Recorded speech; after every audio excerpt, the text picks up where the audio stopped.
तर मैत्रिणींनो, फायनली ही साडी मी रेडी केलेली आहे. तर ना मी काही दिवसांपूर्वी ना तुम्हाला विचारलं होतं की अशा पद्धतीची लेस आणलेली आहे आणि अशी माझ्याकडे ना एक ऑर्गेन्झा टाईप साडी आहे, तर त्याला ही लेस लावू का? तर मी हा एक व्हिडिओ केला होता. त्याच्यावरती भरपूर साऱ्या मैत्रिणींच्या कमेंट्स आणि DM आलेले होते की बिंदास लावून टाक, खूप छान दिसेल वगैरे वगैरे.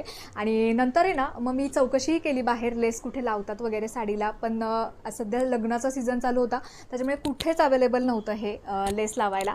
मग फायनली आपली मशीन आलेलीच होती. तर मग मी आता हे काम करायला घेतलं होतं आणि मोठी हिंमत एकवट करून मी ना आता लेस लावायला घेतलेली आहे. म्हटलं कशीही दिसो, आता चांगली दिसो वाईट दिसो, आपल्याला हा जुगाड करायचाच आहे. म्हणून मग फायनली मी स्टिच करून घेतलं आणि आता बऱ्याच दिवसांनंतर मी मशीनवर बसली होती ना, मग हळूहळू काम चालू होतं.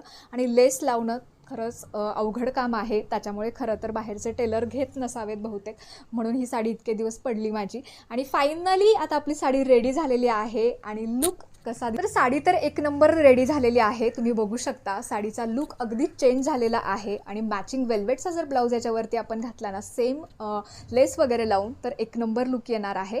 तरी तुम्हाला ही साडी रेडी झाल्यानंतर कशी वाटते ते मला कमेंट करून नक्कीच सांगा.